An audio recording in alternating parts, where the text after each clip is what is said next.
Dan, welcome back. Hey, Frank. Thank you. How are you? I'm doing very, very good. I'm really excited about today's episode. We have a listener email. I have a question for us. Oh, great. Great. Really looking forward to it. For those of you who are joining us, you can catch Reid on the Record podcast on YouTube. You can find us on Apple Podcasts, Spotify, wherever your favorite podcast episodes are streamed and uploaded. Also, if you would like to send us a question, comment, concern, anything, if you click the show notes below, you will find a link to our email address, and you can click that as well. You will also find a link to John Reid and Associates website. Just click the link. You can find our products, you can find our seminars, and all the good stuff that goes along with it. 2026 is going to be a very, very exciting year at John Reid and Associates, right, Dan? It sure is, Frank. Starting out the year, we hope good things to come about and really, make a difference with our programs and that. And again, Frank, I want to reiterate to people is that just even if you have topics you'd like us to address, and what I find is if you think back on past investigations that you did, successful or not, little problems you ran into or things that, again, like Frank mentioned, you'd like us to address and expand on, please send that to us, is that we want to make our topics relevant to what our listeners want. Exactly, yes. And, I've always been of the belief, Dan, that we have more to learn from failure than we do success. As a matter of fact, I am half tempted to find some of my failure to learn the truth in the form of a confession videos that I did in my law enforcement days. I don't know, Frank, if we have enough storage on that for stuff. Yeah, but we're only they just aren't that long. And again, I go back to what John Reid, I might have mentioned this in the past. Mm-hmm. John Reid always said you do your best interrogations on people that don't confess, because you seem to try, and a good investigator tries everything. Doesn't give up, yes. And you look back on it, and you say, well, maybe I could have done this, could have done that, but you try everything, and that's what's important. You tried. You just 100%. Didn't give up. Yeah. Yes, and I am telling you, I'm telling you this as someone that's had to testify in court, someone that have brought charges in my law enforcement days. I say my law enforcement days have only been out for barely over a year, but it seems like yesterday I still have those dreams that I'm in a Crown Vic and I'm pulling over and the bullets drip out of the gun. But if you get a substantiated, ethical, legal confession from a subject, it makes everything go by so much better. A lot of these public defenders would love to sit down with their clients and tell them, hey, this is what the prosecution has on you. I'll try and get you the best deal possible.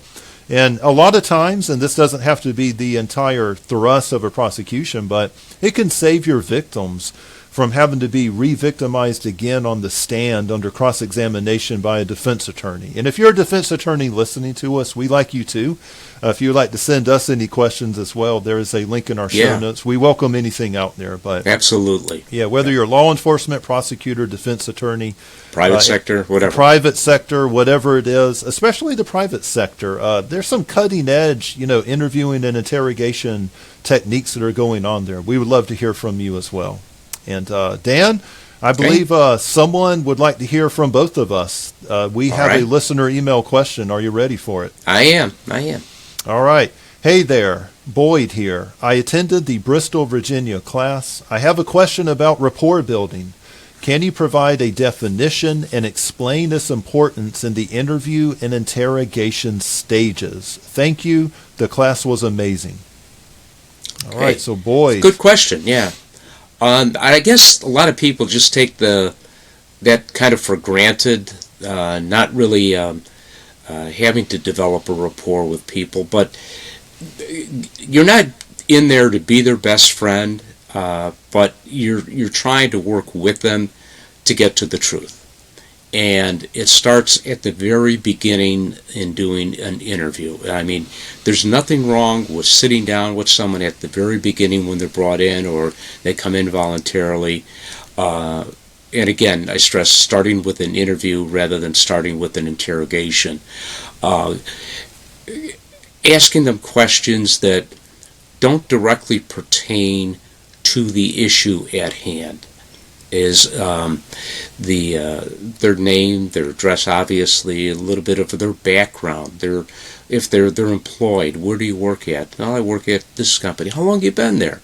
Nothing wrong with talking off the topic of the issue, saying, it sounds like an interesting job. What's the, can you explain what you do? And just to kind of bring things down a level.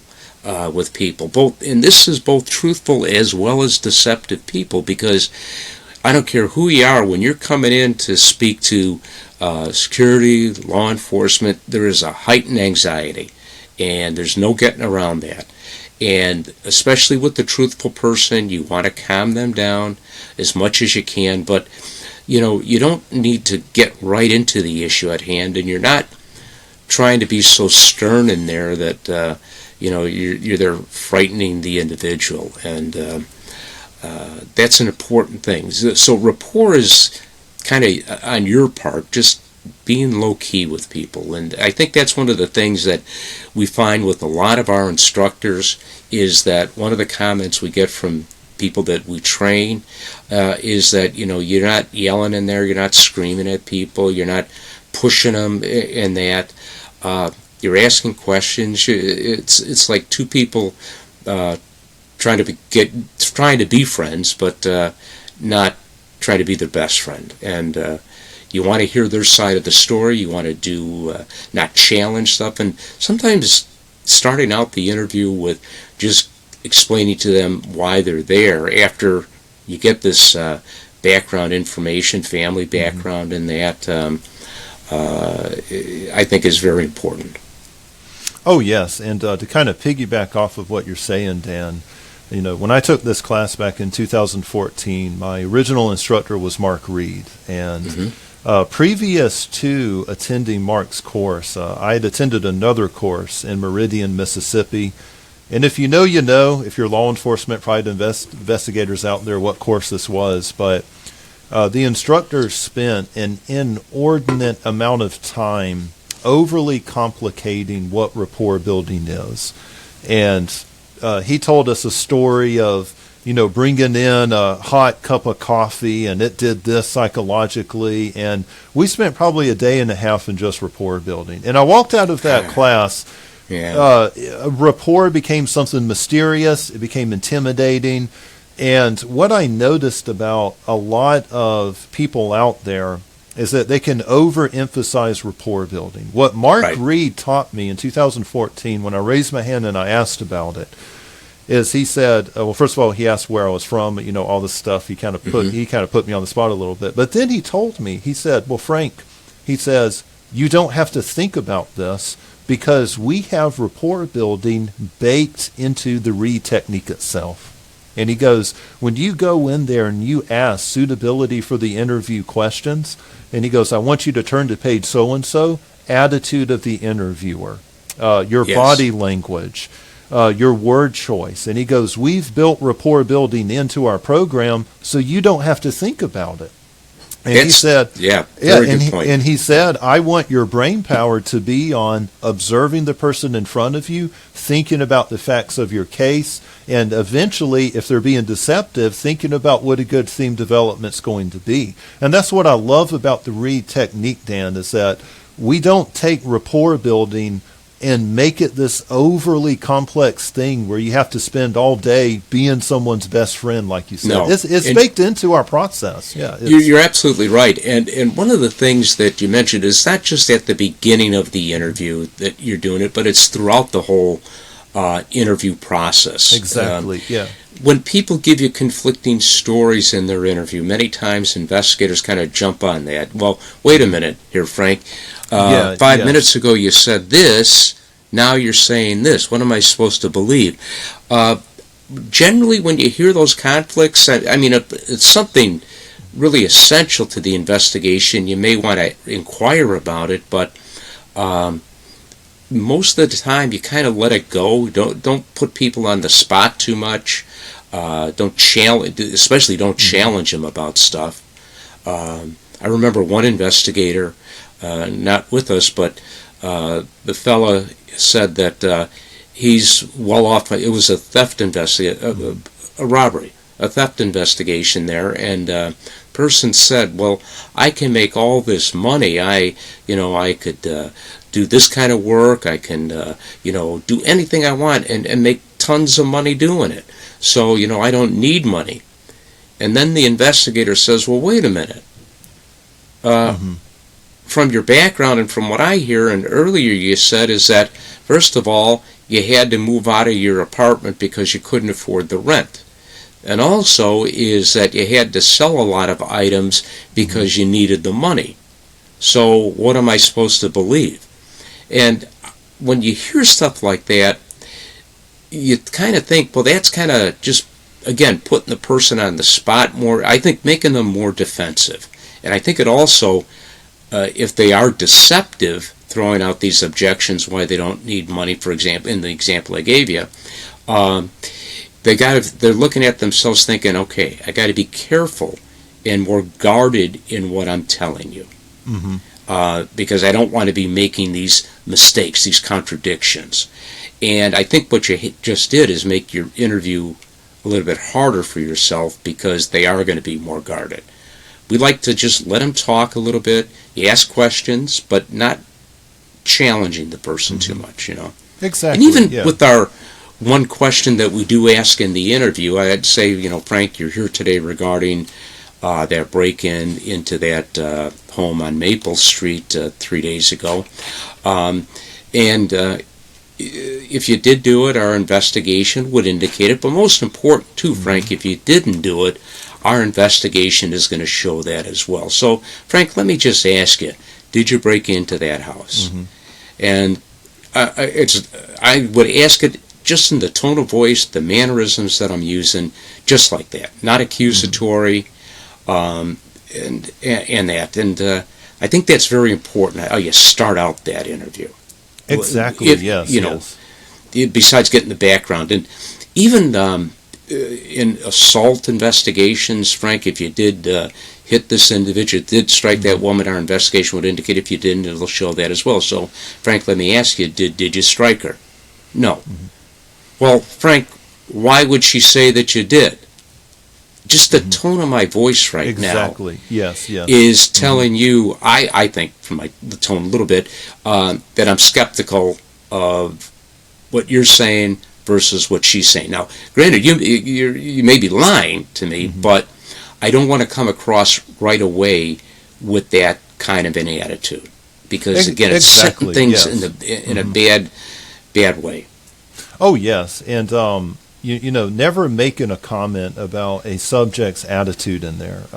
Never having a knee-jerk reaction to a countermeasure that they may be launching against you during an interview, unless it gets off track a little bit. But, if you were to look at some of our seminars that are floating around out there, we talk about the attitude, we talk about the posture, and we talk about the tone of voice of the interviewer and the interrogator.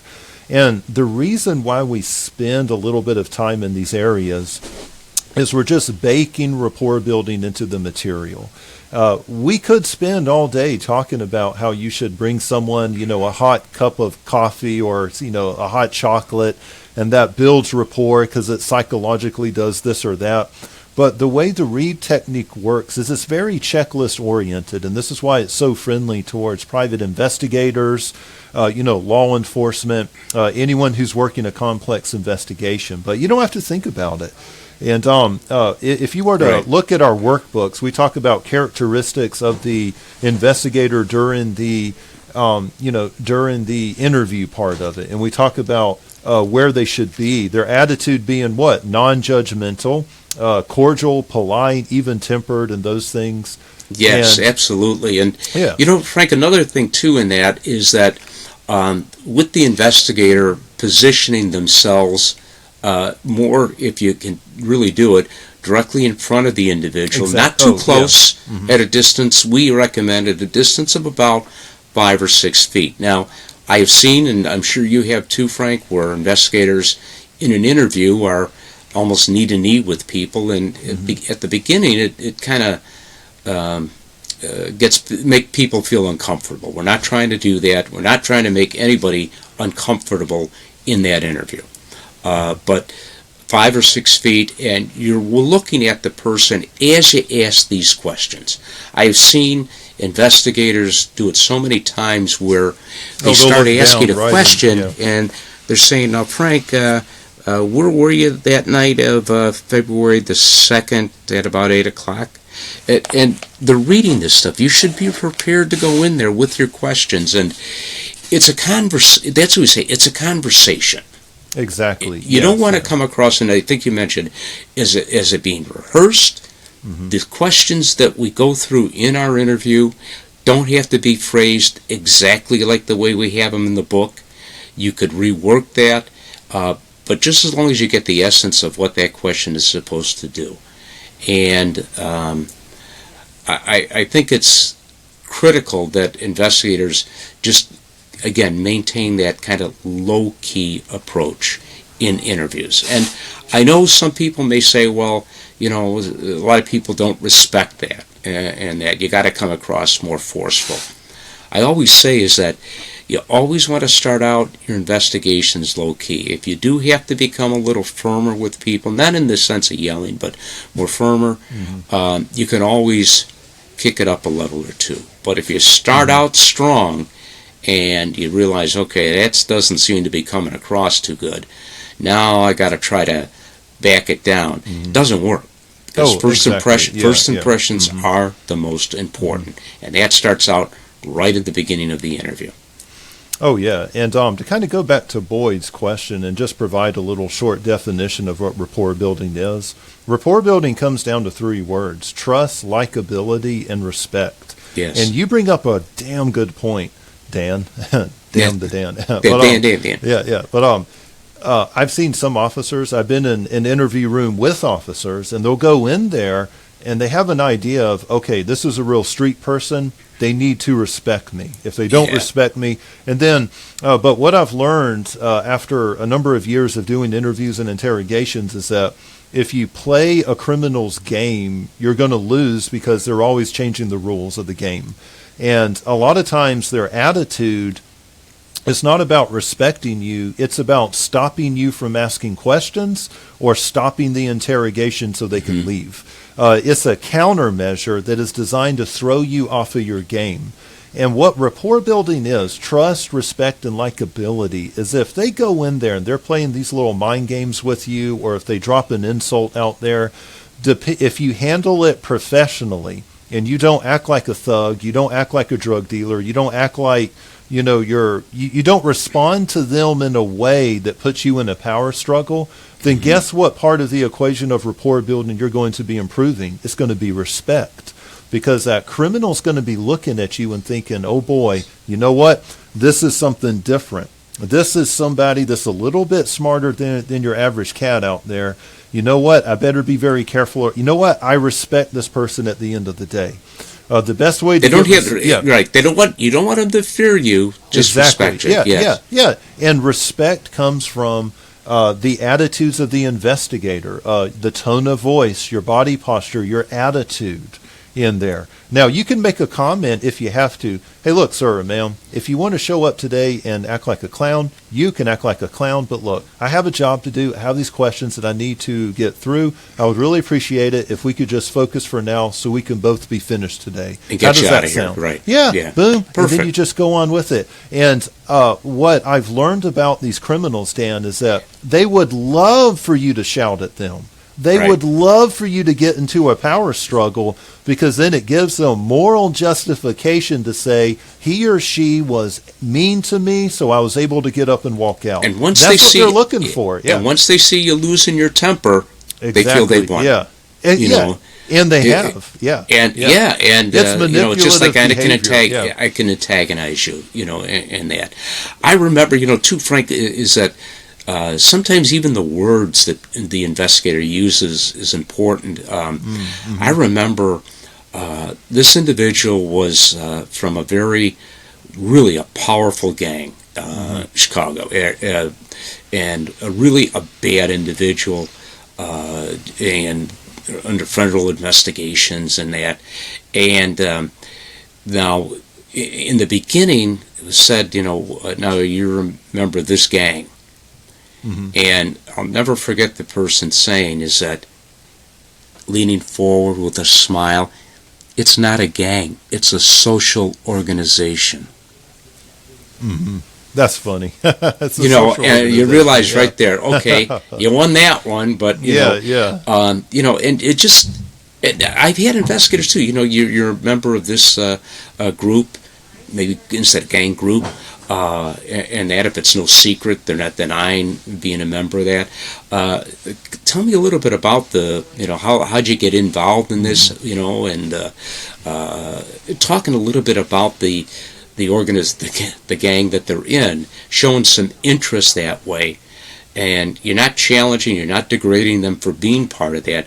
How'd you get into it? Well, my friends,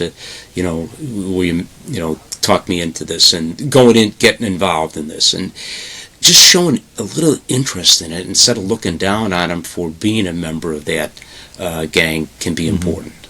Exactly, yeah, and it goes back to everything is a holistic approach with the Reid technique. Everything that you just articulated, Dan, we should be trying to figure it out in phase one. Your background investigations, running a TLO, figuring out their network, being able to write up on a board somewhere everyone's affiliation in these groups. And again, this is what I love about our technique is we do the heavy lifting to where it's checklist. Okay, phase one, background investigation. What do I know about the case? What do I know about the victim, the witness, the evidence, all that good stuff? And then you just move through. I remember baked in. Yes, I remember and I may have mentioned this in a previous broadcast, but an investigator that had been investigating bikers, and that I don't know what group, maybe Hell's Angels. There's a lot of different biker groups, but he certainly did not come across as someone that even maybe knew how to ride a motorcycle. But the investigator said, I had good success with these people by going in and talking to them at the beginning of the interview by asking a question. They'd come in with the vest, the insignias, the tattoos they would have, and I would start out always asking them, what does that signal, what does that sign mean? What does that patch mean? How long have you been part of this group? And just showing kind of genuine interest instead of just coming in, and storming in there and treating them like crap. Exactly, yeah. And the thing about it's this is that something that we teach at our seminars is you always want to have a plan when you go in. Subject to change with contact with the subject, you have to be flexible. We're not saying you have to stick to one thing, but if you don't have a plan, I can pretty much guarantee that a biker gang member, someone who's part of a narc outfit, a drug trafficker, even if it's your run-of-the-mill domestic abuser out there, if you show up on night shift, you show up and you're doing a BAI on someone on the side of the road, they're going to be having a plan. They're going to be thinking of their alibi. They're going to be thinking of what to say. But their number one countermeasure is going to be either ingratiating themselves with you, the investigator, or it's going to be pissing you off. Every single time I've ever done one and whenever we say a hardened criminal, whenever we say someone who has a record, that's generally what we're talking about. And a lot of times, especially if you're in one of these jurisdictions, my friends, where you're just answering call after call after call, they'll do some crazy stuff. I've gone into an interview before with someone who was incarcerated at the Department of Corrections, and as I was talking to this individual, I started asking the good questions, right? And that's when he got a little bit upset. And he gets out of the chair and he sits upside down in the chair. Like his head is where the seat was, his feet were up there. And I realized when I did it, is there something wrong with that? Yeah, I know. You know what? I don't understand. So we actually teach that you want to get upside down as well. But from doing a phase one on this person, Dan, I realized, I was like, you know what?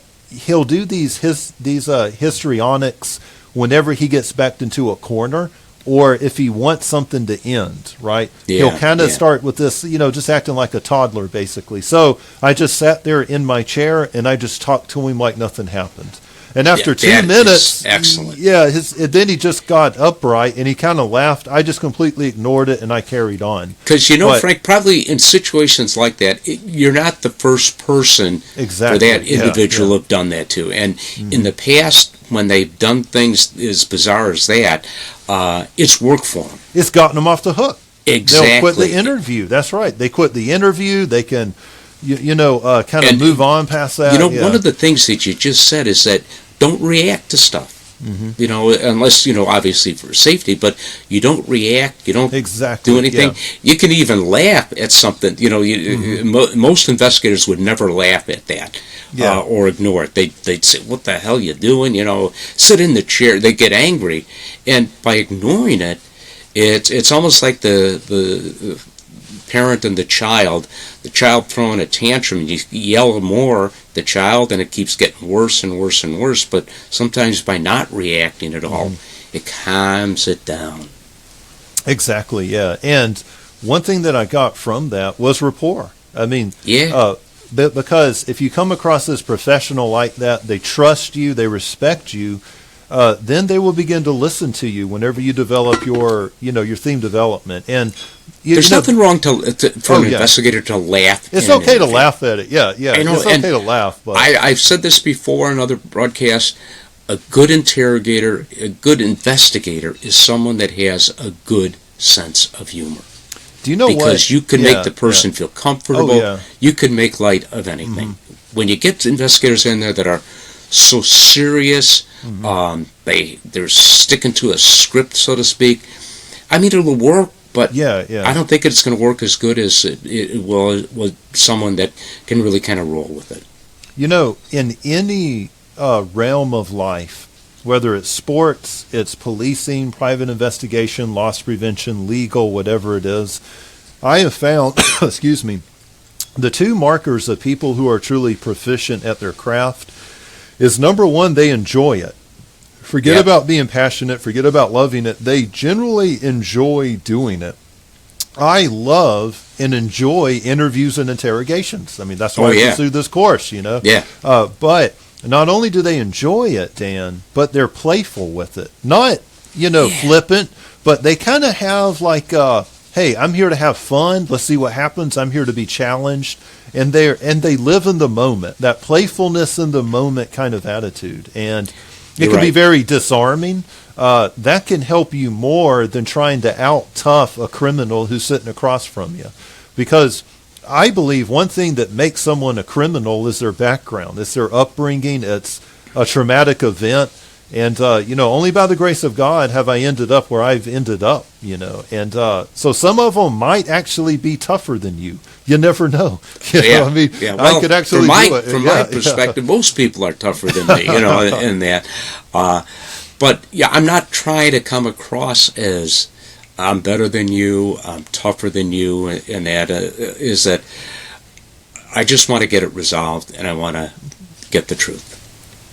Yes, exactly. That's it. But, boy, to answer your original question, my friend, I would say the definition is trust, likability, respect. But guess what? Yeah, in our books, in our seminars, we've got it baked in.